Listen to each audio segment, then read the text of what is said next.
Dear friends, नमस्कार। हमने अपने पिछले वर्चुअल क्लास में कसिंग सिंड्रोम की इटियोपैथोजेनेसिस और क्लिनिकल फीचर्स डिस्कस किया था। In this class we are going to discuss how this disease can be diagnose, what are the possible method by which you can diagnose this Cushing syndrome in animals, as well as what could be the possible therapy for management of this disease. As you know, the clinical examination or clinical inspection of the animal is the most important part of diagnosis of any disease in veterinary practices. In this one, if you will go in our previous class, we have discussed in detail about the various pathology or physiology of this disease. So friends, first the history or what you can say the clinical examination of animal, which is very important. If the dog or such diseased animal is presented with the complaint of polyuria and polydipsia, as we have discuss this very well, you can suspect about this disease, and you know that the polyuria and polydipsia is the initial signs of this Cushing syndrome in dogs. तो अगर आपके पास clinical presentation सिर्फ polyuria polydipsia का है तो आपको उसमें skin lesions नहीं दिख रहे हैं, आपको मैंने पहले भी बताया था कि स्किन लीजन आने के 6 से 12 महीने पहले ही पॉलीयूरिया पॉलीडिप्सिया कसिंग सिंड्रोम में स्टार्ट हो जाता है। तो आपको और सारे जो पॉलीयूरिया पॉलीडिप्सिया के पॉसिबल रीजन्स हैं उसको भी डिफरेंशियल डायग्नोसिस में रखना पड़ेगा। So you have to consider the diseases which are associated with this polyuria and polydipsia. Diseases like chronic renal failure, chronic liver diseases, diabetes mellitus, diabetes insipidus, psychogenic polydipsia, hyperthyroidism, hypercalcemia, hypernatremia, hypokalemia, polycythemia vera and pyrexia can be associated with this polyuria and polydipsia in animals.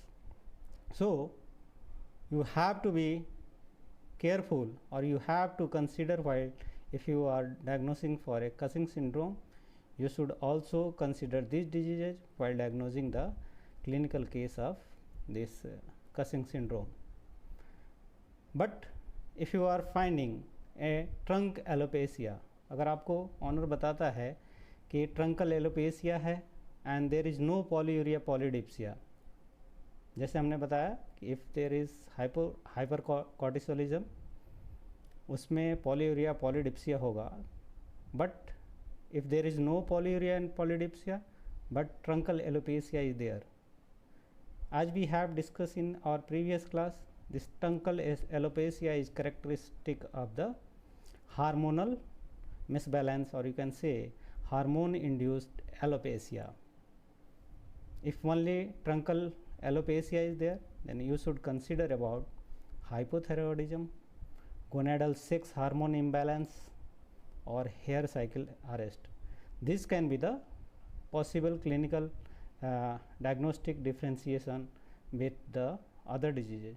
जैसा कि मैं बात कर रहा था पहले भी, अगर आप क्लिनिकल फीचर की बात करेंगे तो इसमें और हाइपोथायरॉयडिज्म में, if you want to diagnose, is it a case of hypothyroidism or is it a case of hyperadrenal, or you can say hypercortisolism. उस कंडीशन में हमने बड़ा ही टिपिकल स्किन लीजन की बात की थी. If you will go in detail about hypothyroidism, you will find there will be thickening of the skin.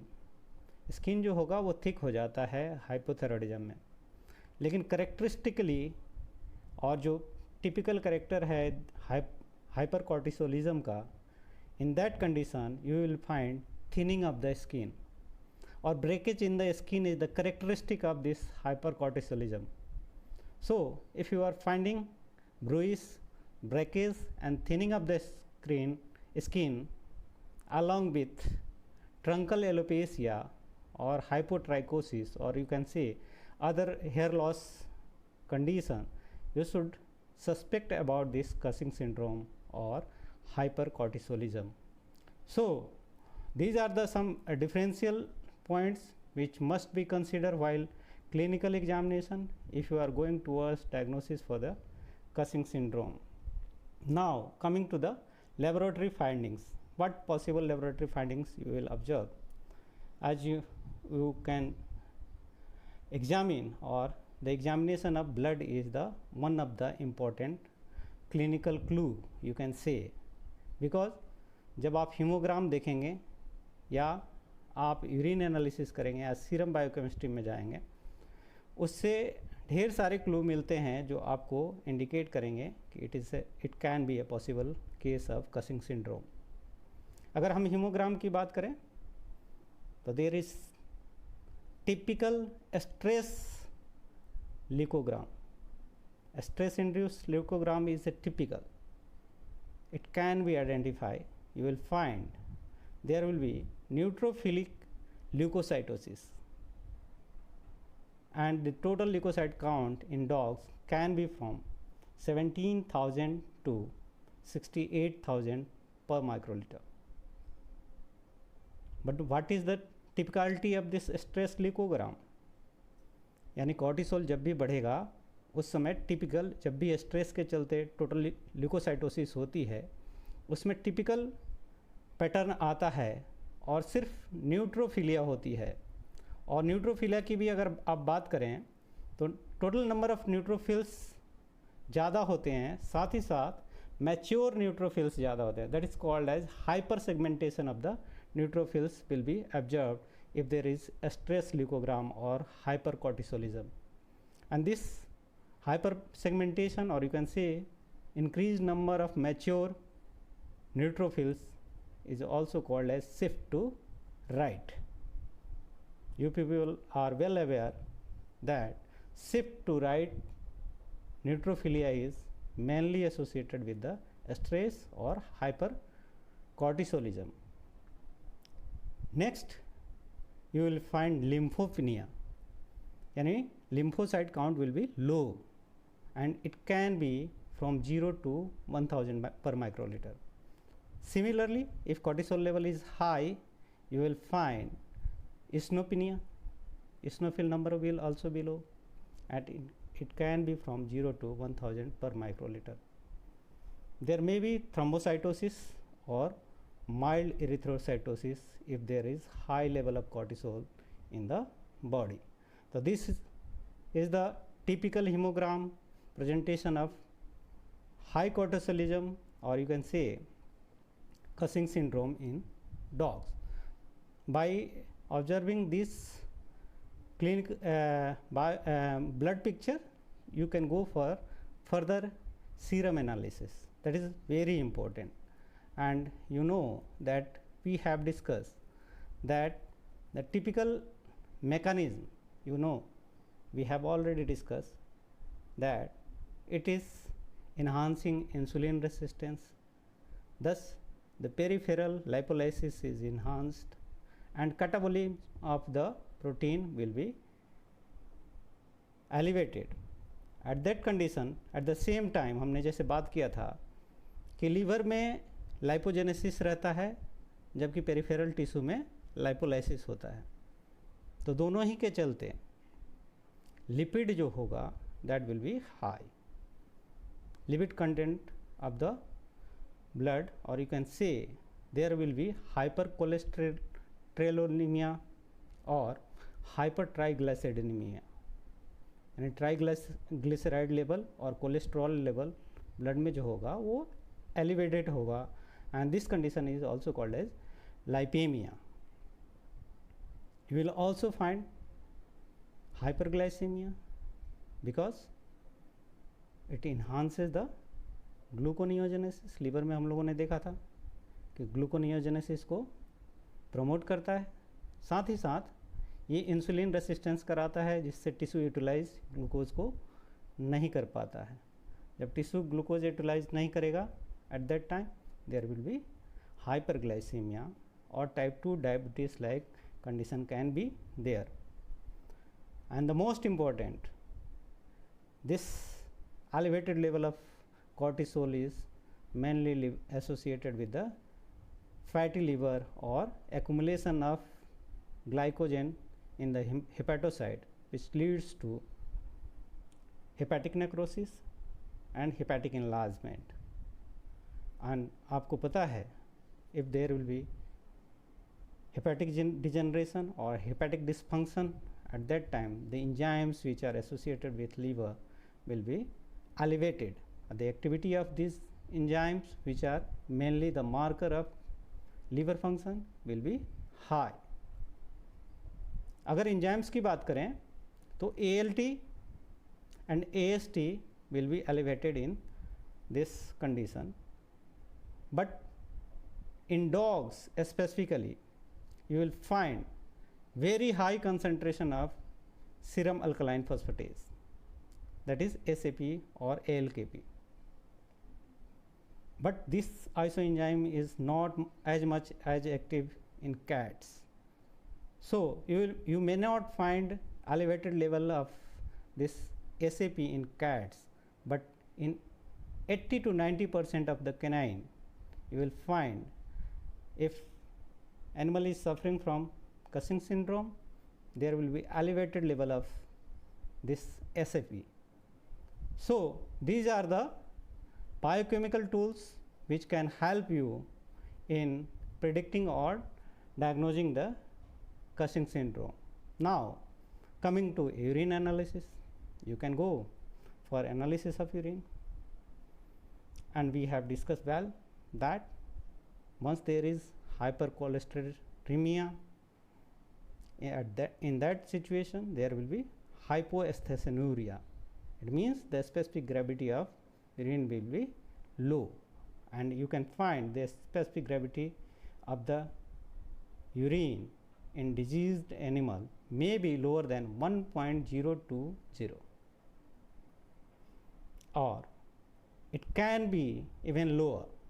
It can be lower than 1.006 in dogs who are at free access of water, और जिनको हमेशा ad libitum water दिया जाएगा उनमें specific gravity और भी कम हो जाएगी। यानी कि अगर आप यूरिन का स्पेसिफिक ग्रेविटी लो पाते हैं, पॉलीयूरिया पॉलीडिप्सिया के साथ और भी क्लिनिकल प्रेजेंटेशन है, तो आप सस्पेक्ट कर सकते हैं कि ये केस कसिंग सिंड्रोम का हो सकता है। Other indicators of urinary tract infection can be there. There may be proteinuria, or there may be mild increase in preprandial and postprandial bile acid in the urine. So these are the biochemical tests by which you can find some clue about the diagnosis of this Cushing syndrome. Now coming to the diagnostic imaging. Diagnostic imaging is one of the diagnostic criteria for this Cushing syndrome. If we will talk about radiograph, as you know, अगर आपने abdomen का radiograph लिया तो there will be enhanced contrast of the abdominal contrast, because we know that there is increased fat distribution in the abdominal cavity or omental fat level will be elevated. हमने इसका discussion पहले भी किया है. The reason behind that is the increased production of triglyceride and lipids or visceral fat lipogenesis, you can say. You will also find hepatomegaly, because steroid is going to induce hepatopathy and further enlargement of the liver. You can also find enlarged urinary bladder because of the polyuric state. There may be calcification of soft tissue, mainly in trachea, bronchi, abdominal blood vessels. These are the clinical picture or radiographic examination or radiographic clue for the diagnosis of this Cushing syndrome. Soft tissue mass or calcification in area of adrenal gland is commonly found if it is of adrenal origin hypercortisolism. पहले भी हमने बात किया है, आप ultrasound से differentiate भी कर सकते हैं, जैसे हमने पहले बात किया था. If you will examine by ultrasonography the size and shape of adrenal gland is giving good clue for the occurrence of disease. अगर नॉर्मल साइज की बात करें तो it is between 0.4 to 0.75 centimetre for the adrenal gland in normal animals. But if it is bilaterally symmetric, large adrenal is there, that is the size of adrenal is more than 0.8 centimeter and it is bilateral enlargement, it is typical indication of the pituitary dependent hypercortisolism. जैसे हमने पहले भी कहा था, अगर pituitary से ACTH आएगा तो दोनों ही एड्रिनल को वो स्टिमुलेट करेगा और दोनों एड्रिनल जब स्टिमुलेट होंगे तो दोनों में इनलार्जमेंट और हाइपरप्लासिया होगा. So if you will go with ultrasonography, you will find bilateral symmetric enlargement of the both of the adrenal glands.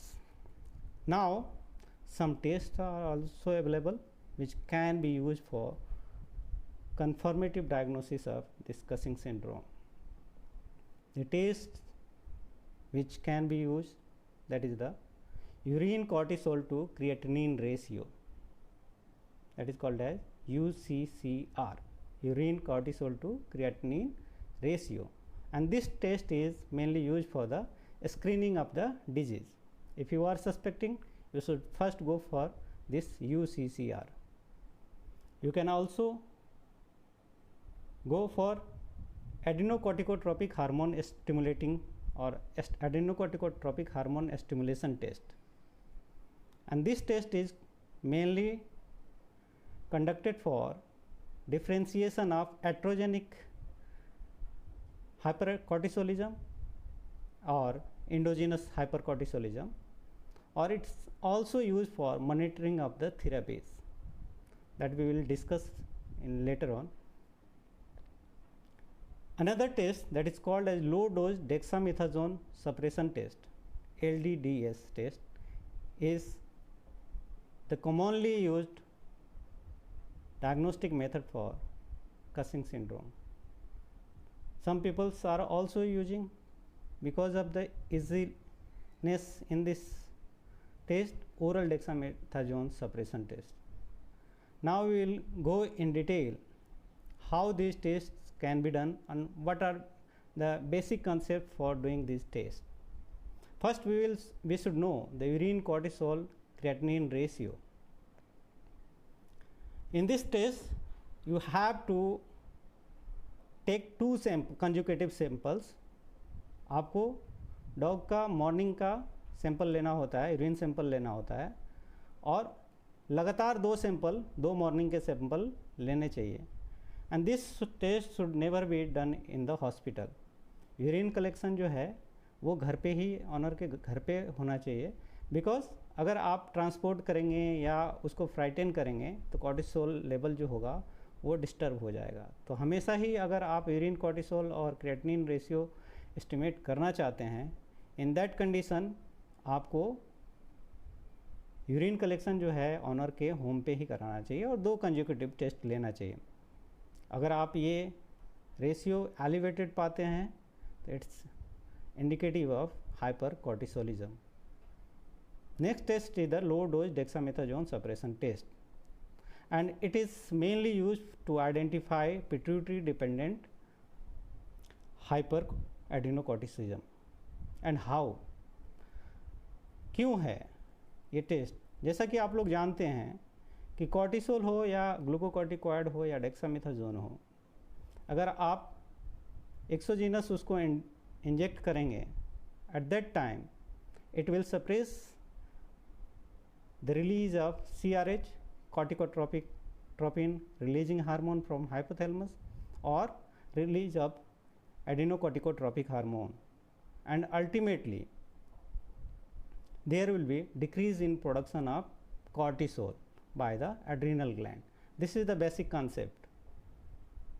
अब यहाँ पे अगर आपने डेक्सामेथाजोन उसको इंजेक्ट किया तो ये वेल नोन है कि वो उसके लेवल को सप्रेस करेगा, लेकिन वो एक पीरियड होता है, दैट इज़ प्रोलॉन्ग पीरियड के लिए सप्रेस. अगर लो डोज में भी अगर आप डेक्सामेथाजोन देंगे तो एक प्रोलॉन्ग पीरियड तक कॉर्टिसोल लेवल को नॉर्मली सप्रेस करता है, चाहे वो पीडीएच का भी हो तो भी उसको इमिडिएटली सप्रेस करता है, लेकिन एक ड्यूरेशन के लिए करता है.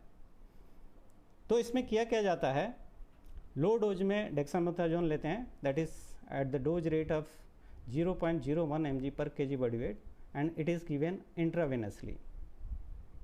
और देने से पहले उसका ब्लड सैंपल लेकर के उसमें कॉर्टिसोल एस्टिमेट करते हैं, देने के 4 घंटे के बाद कॉर्टिसोल लेवल एस्टिमेट करते हैं, और देने के 8 घंटे के बाद कॉर्टिसोल लेवल एस्टिमेट करते हैं.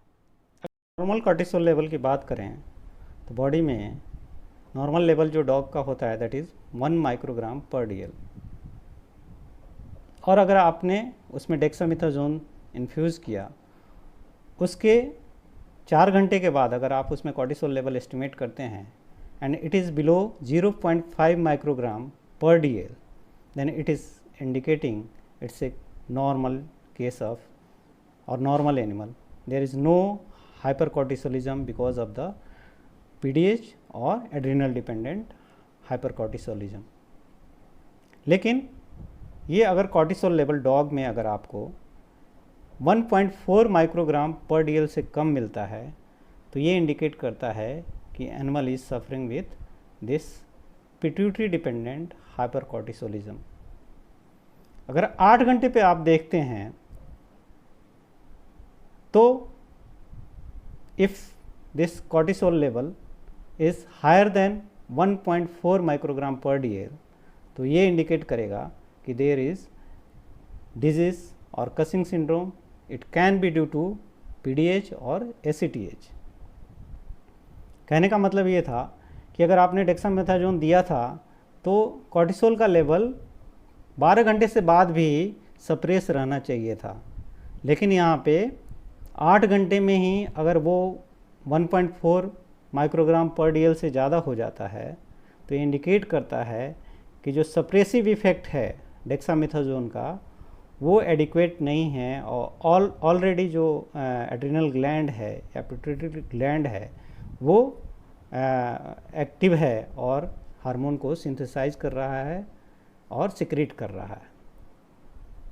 जैसा कि मैंने बताया कि 4 घंटे में अगर 1.4 माइक्रोलीटर से कम हो जाता है तो ये इंडिकेट करता है कि इमीडिएटली पिट्यूटरी सप्रेशन हुआ है, यानी कि पिट्यूटरी के एक्टिविटी के चलते कॉर्टिसोल लेवल जो है वो बढ़ रहा है, और इमीडिएट सप्रेशन के चलते ACTH रिस्पॉन्स उसको नहीं करता है, एड्रिनल कॉर्टेक्स रिस्पॉन्स नहीं करता है, और कॉर्टिसोल सिंथेसिस स्टॉप हो जाता है, और immediately the level will be below 1.4. लेकिन एड्रिनोकॉर्टिकोट्रोपिक हार्मोन के ओवर रिलीज के चलते अगर ये प्रॉब्लम नहीं हो रही थी, अगर कॉर्टिसोल का सिंथेसिस ही एलिवेटेड था एट दैट पॉइंट, जब यानी कि हमारा कहने का मतलब ये है कि एड्रिनल ओरिजिन का जब ये हाइपर कॉर्टिसोलिज्म था, उस समय में जब आप डेक्सामेथाजोन देंगे तो 4 घंटे में ये 1.4 माइक्रोलीटर पर DL से नीचे नहीं आएगा, वो सिंथेसाइज करता रहेगा, क्योंकि ये जो डेक्सामेथाजोन है ये सिर्फ और सिर्फ एड्रिनोकॉर्टिकोट्रोपिक हार्मोन को, पिट्यूटरी को कंट्रोल कर सकता है और उसको सप्रेस कर सकता है. सो अल्टीमेटली इमीडिएट इफेक्ट के चलते कॉर्टिसोल लेवल डाउन हो जाएगा. अब रही बात why we are using dexamethasone, why not we are using glucocorticoids like prednisolone, hydrocortisone. This can also be used. So dear friends, this cortisol estimation is done by RIA method, radioimmunoassay method, and dexamethasone is only corticosteroid which is not going to interfere with the estimation of cortisol. So you have to use dexamethasone only. You cannot use other glucocorticoids for this suppression test. Next test is adrenocorticotropic hormone stimulation test. As the name suggests, यानी कि आप एड्रीनोकॉर्टिकोट्रोपिक hormone stimulation test कराएंगे और ये this test is a gold standard test for diagnosis of iatrogenic hypercortisolism or monitoring of trilostane or mitoten. We will see, or monitoring of the therapy. In this, what we are doing, synthetic adrenocorticotropic hormone is given intravenously at a dose rate, total dose of 5 microgram. यानी कि intravenous आप 5 microgram dog को infuse करेंगे synthetic adrenocorticotropic hormone. और जब आप adrenocorticotropic hormone देंगे उसके तुरंत बाद you will see the elevated और सिंथेसिस ऑफ दिस कॉर्टिसोल।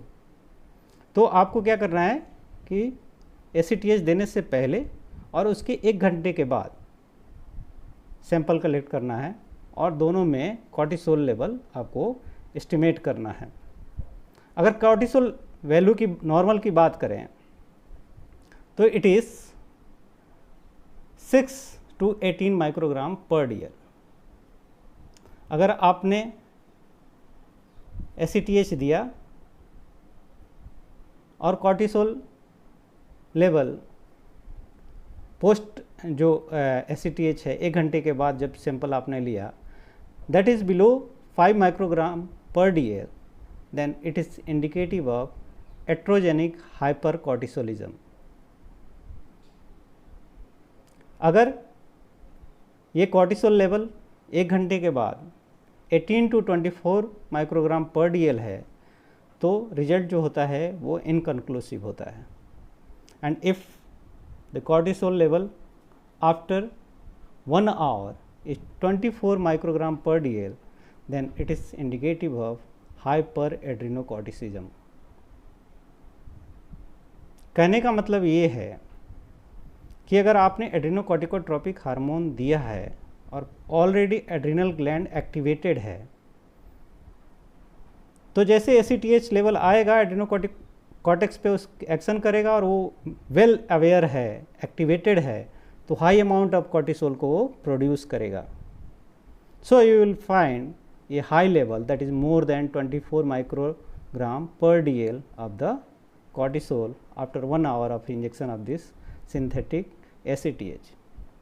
लेकिन आपने क्रोनिकली बाहर से ग्लूकोकॉर्टिकॉइड दिया है तो आप जानते हैं this glucocorticoid is giving inhibitory feedback to the hypothalamus, यानी कि आपने हाइपोथैलेमस को सप्रेस किया है, उसके बाद ACTH का प्रोडक्शन कम किया है और ACTH का जब प्रोडक्शन कम है तो एड्रिनल ग्लैंड है वो एक्टिव नहीं है, यानी कि वो कॉर्टिसोल बनाने के लिए एक्टिवेटेड नहीं है क्योंकि आप ऑलरेडी बाहर से कॉर्टिसोल और ग्लूकोकॉर्टिकॉइड उसे कई दिनों से दे रहे हैं। एट दैट सिचुएशन अगर आप उसे एड्रेनोकॉर्टिकोट्रोपिक हार्मोन देंगे, इन्फ्यूज करेंगे, तो with in short period of time there will be no activation of this adrenal cortex, so the synthesis of cortisol will not be elevated to that much value if animal is given with this exogenous glucocorticoid। तो this is the फंडा। इसी तरह से हम लोग देखते हैं जब मॉनिटर कर रहे होते हैं तो एड्रिनल ग्लैंड कितना एक्टिवेटेड है उसके लेवल को मॉनिटर करने के लिए हम बार बार this adrenocorticotropic hormone stimulation test करते हैं। तो this is the test which can be use for differentiation of iatrogenic hyper adrenocorticism और endogenous hyper adrenocorticism. Now coming to the most important part that is the therapy of the Cushing syndrome. अगर therapy की हम लोग बात करें तो हमारे कौन कौन से टारगेट पॉइंट हो सकते हैं, इसके लिए अगर आप डिस्कस करेंगे तो हम लोगों ने जैसे फिजियोलॉजी पैथोफिजियोलॉजी की बात की थी, उसमें अगर आप देखेंगे तो यहाँ पे अगर आप देखिए तो एक CRH का रिलीज बढ़ना है, और CRH फिर जब एक्ट करेगा पिट्यूटरी पे तो ACTH बनेगा, और ACTH के रिलीज के लिए कुछ हार्मोन्स होते हैं जो एक्टिवेट करते हैं, और जब ACTH आएगा तो ये एड्रिनल पे एक्ट करेगा, और एड्रिनल कॉर्टेक्स से फिर वहाँ से प्रोडक्शन कॉर्टिसोल का होगा, फिर कॉर्टिसोल जो है वो टिश्यू पे काम करेगा, और इस तरह से टिश्यू पे उसके फिजियोलॉजिकल इफ़ेक्ट्स आएंगे।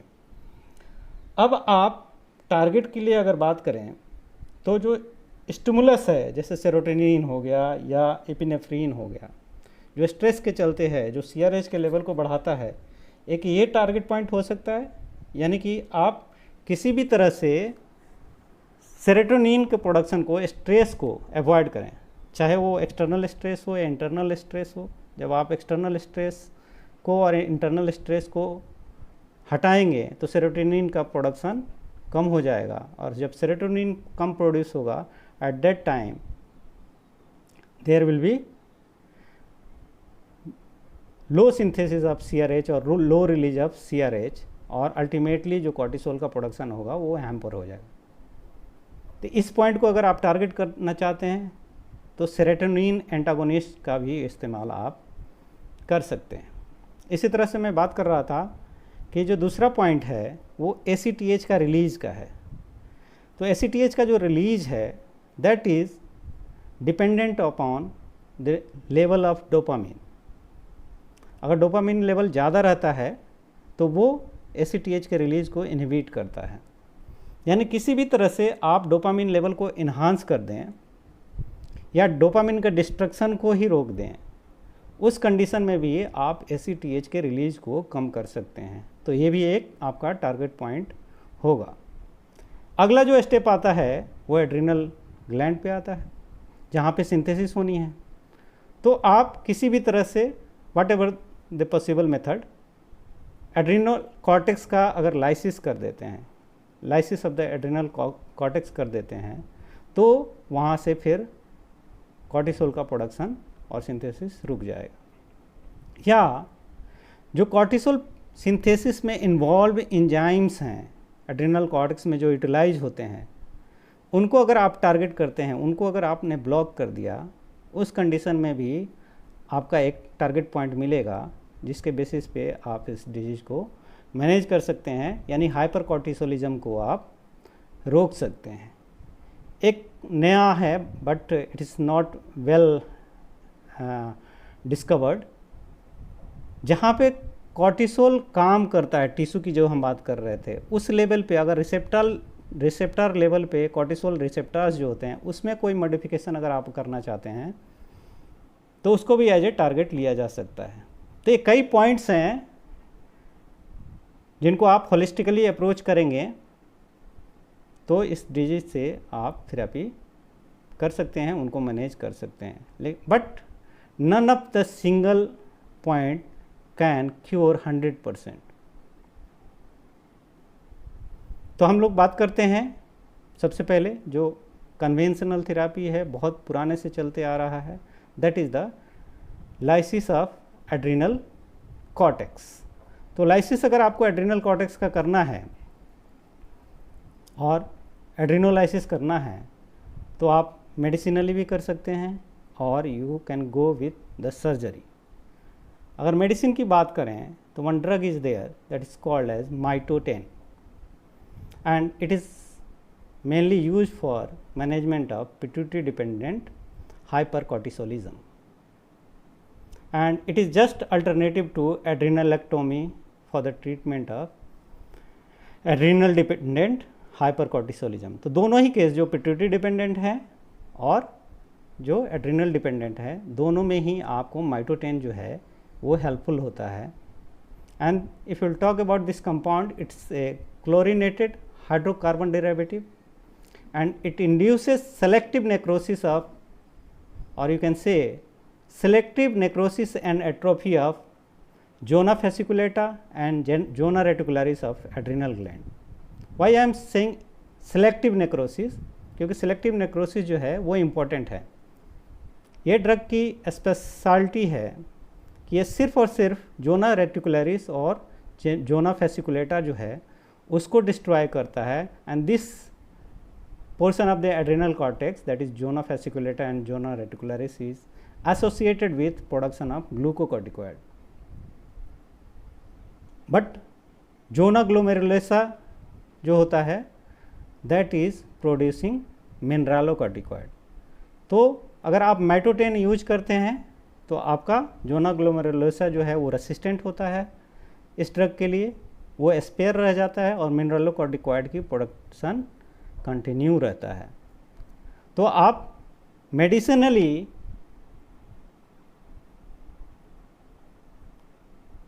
एड्रिनल कॉर्टेक्स को डिस्ट्रॉय कर सकते हैं by using this drug that is called as mitotane. अब what are the therapeutic protocol? Generally इसका लोडिंग डोज होता है, that is very important, and the loading dose for this mitotane drug is 50 mg per kg per day for 7 to 10 days. The drug dose is 50 mg per kg per day for 7 to 10 days, and it should be divided into 2 portions, and the drug can destroy or can give the effect within 5 to 7 days. You will find the clinical effect of this drug. And there are some abrupt effects or side effects of the drug. So some clinician are preferring, एकाएक अगर आपने adrenal cortex को destroy कर दिया तो cortisol is also required for the maintenance of life. उस condition में अनटुवर्ड्स effects आते हैं, तो कुछ क्लिनिशियन साथ में लो डोज में ग्लूकोकॉर्टिकॉइड्स प्रिस्क्राइब करते हैं, that is prednisolone can be given at a dose rate of 0.2 mg per kg body weight orally for 7 to 10 days in initial phase of the mitotane therapy. But 5 से 7 दिन के बाद आपको adrenocorticotropic hormone stimulation test करना है और आपको देखना है कि what is the cortisol level in the body. अगर ये 2 to 5 माइक्रोग्राम पर DL में है देन इट्स ओके, अगर इससे कम है तो आपको मेडिसिन स्टॉप करना पड़ता है। इसका जो अनटुवर्ड इफेक्ट है माइटोटेन का, that is the it is gastric irritant और it can induce vomiting, ataxia और पुअर एपेटाइट। अगर इस तरह के आपको क्लिनिकल सिम्टम्स मिलते हैं तो आपको ड्रग को विड्रॉ करना चाहिए। अगर गैस्ट्रिक इरिटेंट को अवॉइड करना है eight that time you can mix it with this fat, और अगर आपको देना है इस टैबलेट को तो हमेशा फूड के साथ देना चाहिए, और वेजिटेबल ऑयल में टोटली ग्राउंड करके इसको मिक्स करके वेजिटेबल और ऑयल में अगर आप ऑफ़र करेंगे तो इसकी गैस्ट्रिक इरिटेशन एबिलिटी जो है वो कम हो जाती है। जब आपने देख लिया कि एड्रेनोकॉर्टिकोट्रोपिक हार्मोन स्टिमुलेटिंग टेस्ट के बाद एक नॉर्मल लेवल में कॉर्टिसोल लेवल आ गया है, after that you should go for the maintenance therapy. In this therapy, the total dose of a week should be 50 mg per kg, यानी कि पूरे एक हफ्ते का जो डोज है वो 50 mg जाना चाहिए एनिमल में पर केजी बॉडी वेट के हिसाब से। और इसको आप एक बार में भी दे सकते हैं, मल्टीपल टाइम में भी डिवाइड करके दे सकते हैं, 2 बार में दे सकते हैं, 3 बार में दे सकते हैं, यानी कि आप चूज कर सकते हैं डे का, और आप मंडे थर्सडे को दे सकते हैं, मंडे वेंसडे और फ्राइडे को दे सकते हैं। 3 बार में डिवाइड करके 50 mg पर केजी बॉडी वेट को आप उसको आगे तक देते रहेंगे। अगर लेवल फिर आपको हर हफ्ते या 15 दिन के बाद से ACTH स्टिमुलेशन टेस्ट करना चाहिए। अगर लेवल 2 माइक्रोग्राम पर DL से लो है कॉर्टिसोल का ACTH के बाद 1 घंटे के बाद, then you should reduce the maintenance dose at the dose rate of 25 mg per kg body weight. So this is the therapeutic protocol for this mitoten, and this mitoten is available in human preparation. You can ask for this preparation. It is available as a 50 mg 500 mg tablet in market in India also, and you can procure it and you can use for the dogs. Next drug which can be used for this therapeutic management is the ट्राइलोस्टेन.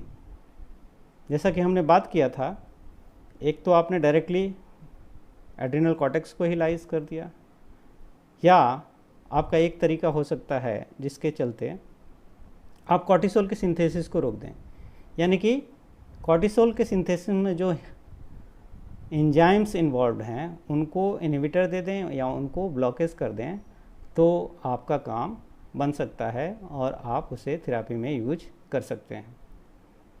एक जो ट्राइलोस्टेन की हम लोग बात कर रहे हैं, this is a enzyme blocker and it inhibits the synthesis of progesterone from pregnenolone. उसके लिए एक एंजाइम की रिक्वायरमेंट होती है, उसका कम्पिटिटिव इनहिबिशन करता है. The enzyme is 3 beta hydroxy asteroid dehydrogenase. 3 beta hydroxy asteroid dehydrogenase is required for conversion of pregnenolone to the progesterone. और आगे अगर आप साइकिल में जाएंगे तो देखेंगे कि progesterone is converted into 17 hydroxy progesterone, further it is converted to 11 deoxy cortisol and ultimately cortisol is synthesise in the adrenal gland. तो अगर इस पॉइंट पे ही अगर आपने इसे चेक कर दिया तो कॉर्टिसोल का सिंथेसिस ब्लॉक किया जा सकता है, and this drug can be use as a therapeutic. But the problem with this drug, it is coming in the form of capsule.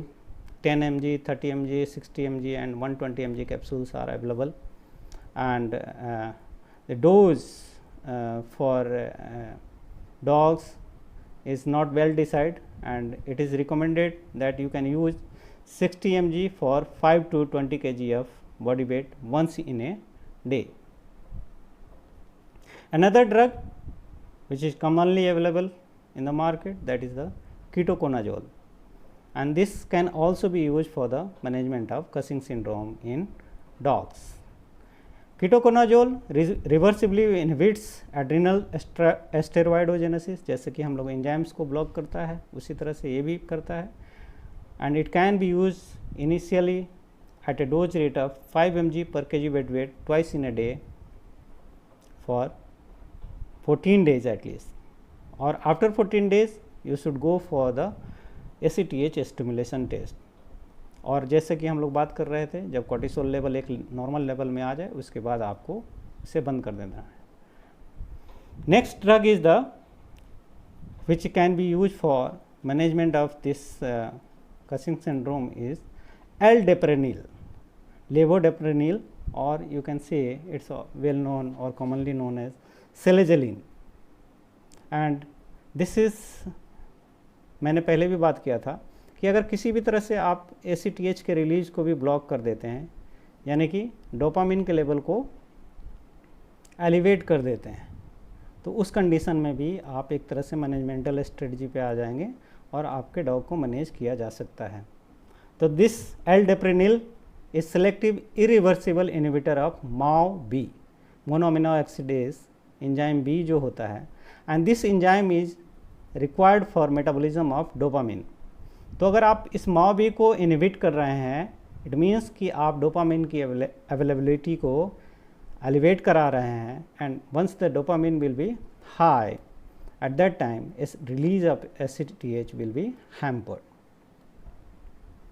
So this drug L-deprenyl or selezilin can be used at a dose rate of 1 mg per kg body weight OD, and if you are not finding adequate response even after treatment of 2 months with the drug, you can go at a higher dose, that is at the dose rate of 2 mg per kg body weight OD in dogs. But you should be very careful. Other drugs which are also having MAO inhibitory activity like amitraj, tricyclic antidepressant drug, this should not be given concurrently, or even you can say this MAO inhibitor should be at least withdrawn 15 days before the start of this aldaprinyl, otherwise you will find the untoward effects of this aldaprinyl.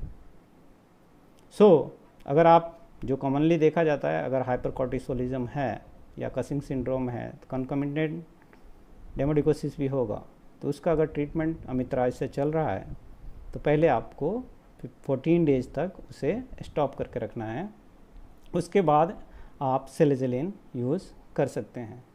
जो सेलेजिलिन tablet है ये market में available है human में, और 10 mg और 5 mg के tablets आते हैं, and that can be use for the dogs.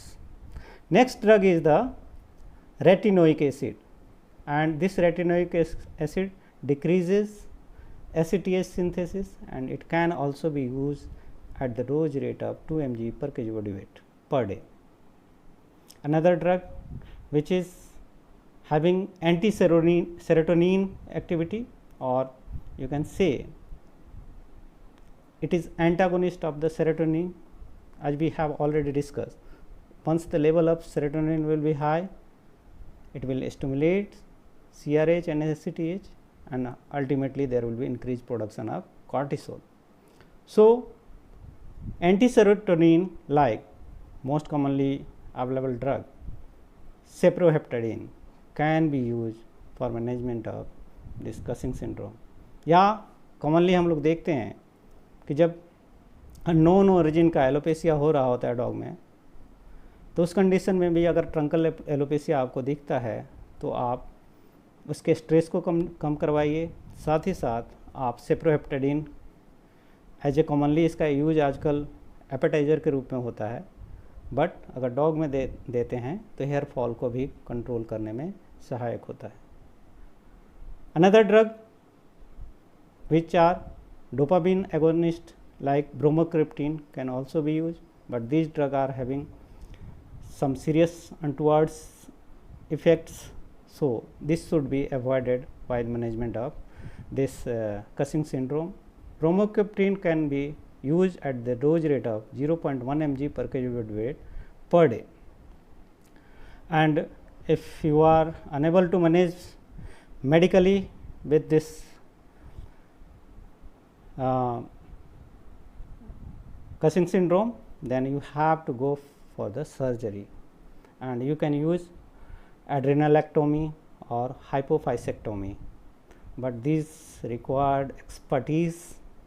Those who are very expert in the surgery, they can only go for this surgical ablation of these glands, but you have to be very prepared, well prepared, that you have to supply. If you have removed this adrenal and adenohypophysis, then you have to supply exogenous hormone through out the life of the dog. अगर उसके life को maintain करना है तो आपको बाहर से corticosteroid पूरे लाइफ देना पड़ेगा, अगर आपने उसके ग्लैंड्स को डिस्ट्रॉय कर दिया है या सर्जिकली रिमूव कर दिया है. Another method, that is the radiation therapy, which are now used for management of pituitary dependent hyperadrenocorticism, but it required very sophisticated instruments, so this is not in common practice. So dear friends, मुझे लगता है कि by this way अगर आप लोगों ने समझा होगा, तो अगर आपके पास कोई कसिंग सिंड्रोम का केस आता है तो आप अब उसे इजीली डायग्नोस कर पाएंगे और इजीली मैनेज करने में मेरा ये लेक्चर आपको हेल्प करेगा. धन्यवाद. Thank you.